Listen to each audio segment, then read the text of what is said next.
So hello, everybody.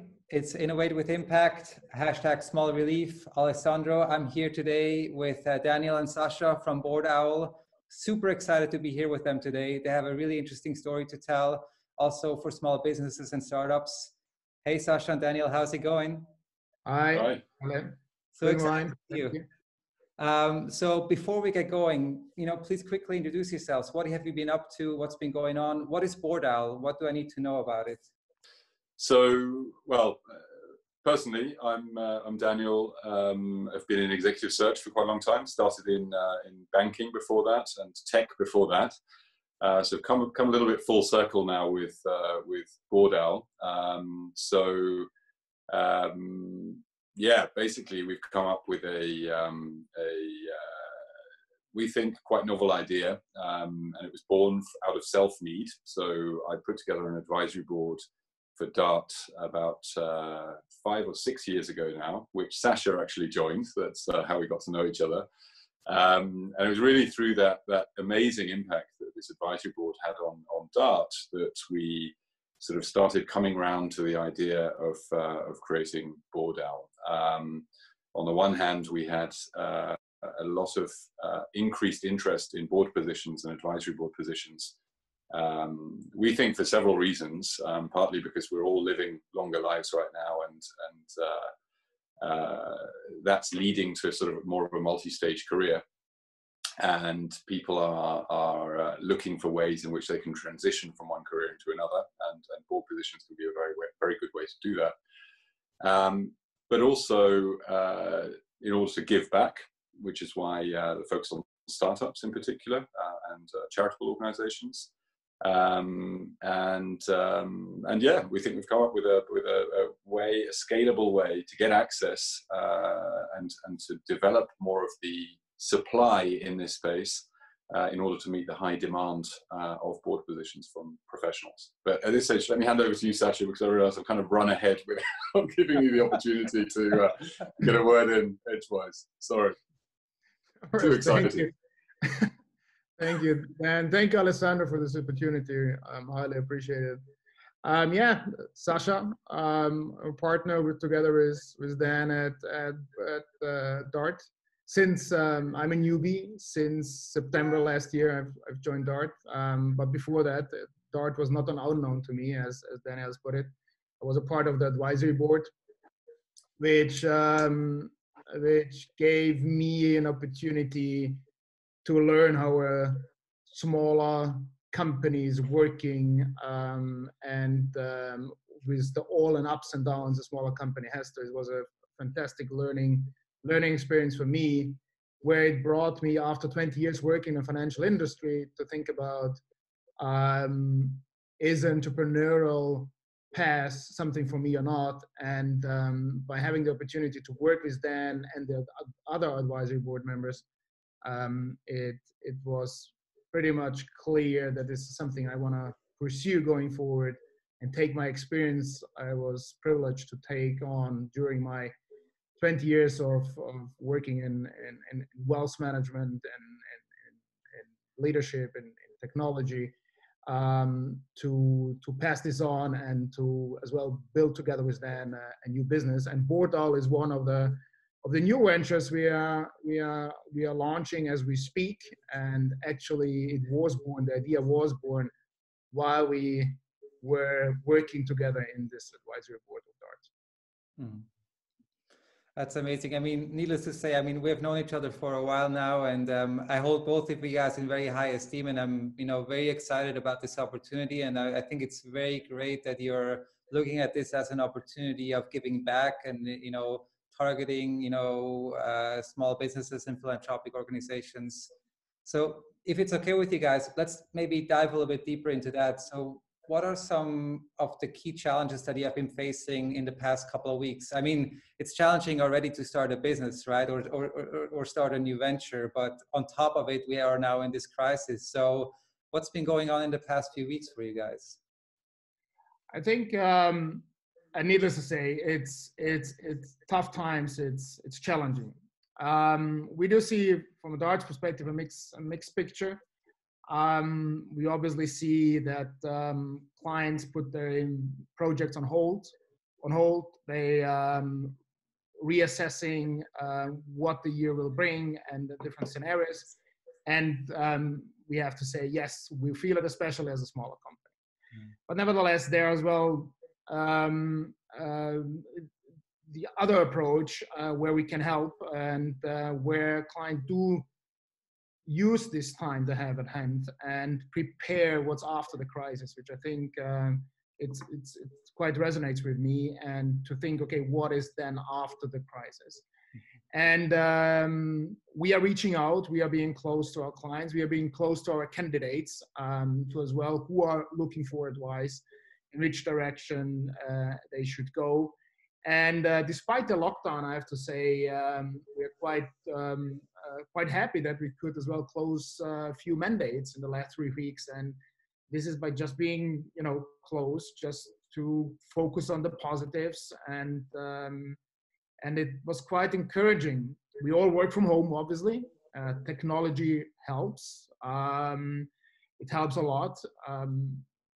My personal opinion, we are still in a people's business. Technology will help to a certain extent. But here and there, you miss the personal contact. You can, get a lot of energy out of that. And for our business as well, important to have this personal contact. But as I said, it's a mixed picture. We are cautiously positive, despite being in this situation. So yeah, it's going okay. Mm-hmm. How about for you, Daniel? Yeah, I agree really with everything that Sasha has mentioned. I think we can be extremely grateful in a way that the technology is where it is today, right? So that we can continue to do business. I think even just probably 3 or 4 years ago, maybe the smaller dynamic firms would be there already, but many of the larger ones would not, right? I mean, we've all had experience in banking and know quite how recent it is that they've managed to implement these kind of technologies. It does require some adaptation, and you don't get quite the same level of, I think, interaction as you do face-to-face, but there are also some upsides as well. I mean, some of the things we've seen online in our team meetings, kids flying through the air and stuff, make for quite a laugh. So it's in a way quite a nice way to get to know each other even better. I mean, you're getting insights into each other's houses. People are letting down their guard even more than before. I mean, we've always been a very close-knit group. But yeah, I was joking just yesterday with 1 or 2 of the team that the motivation levels for getting back into the office have probably never been quite so high as now. Truly valuing now what it means to be able to get away and get back into a shared space together where you can focus and not be distracted too much.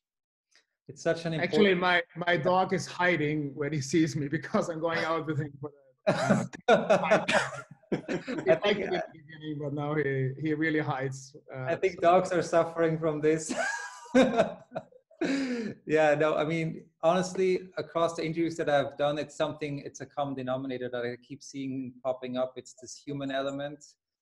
It's about not giving up. It's about, keeping together. And it's so interesting, right? We're physically so separated, and still there's this sense and need and urgency to actually kind of help each other out and talk to each other and be there for each other.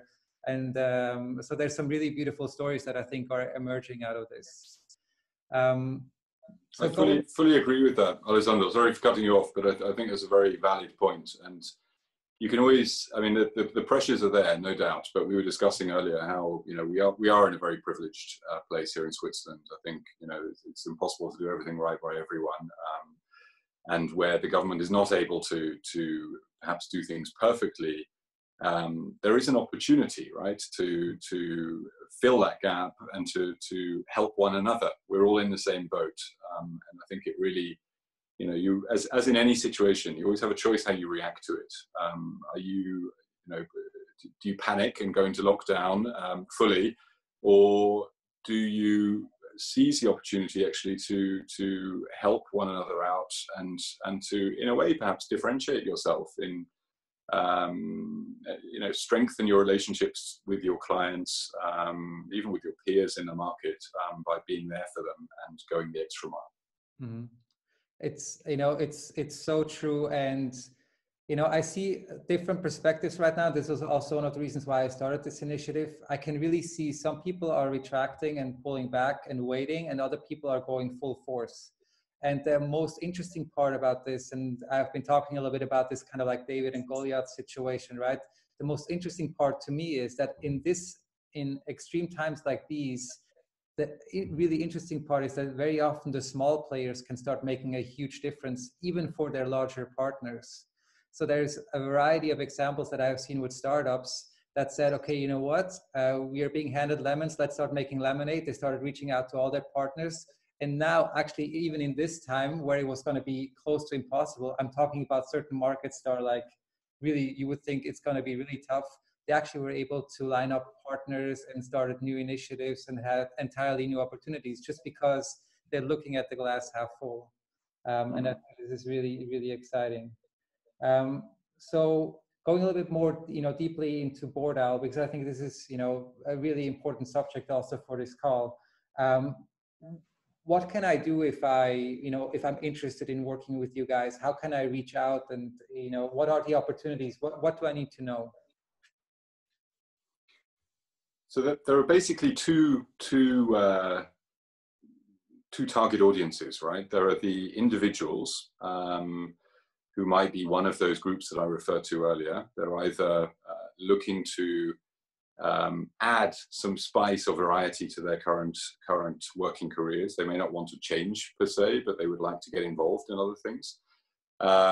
It could also be people who are either concerned about the future or the security of their jobs and would like to start lining up some other, growing their networks, getting involved in other things, building up a portfolio of board mandates so that, when they retire, which might be early, they have already sort of built up this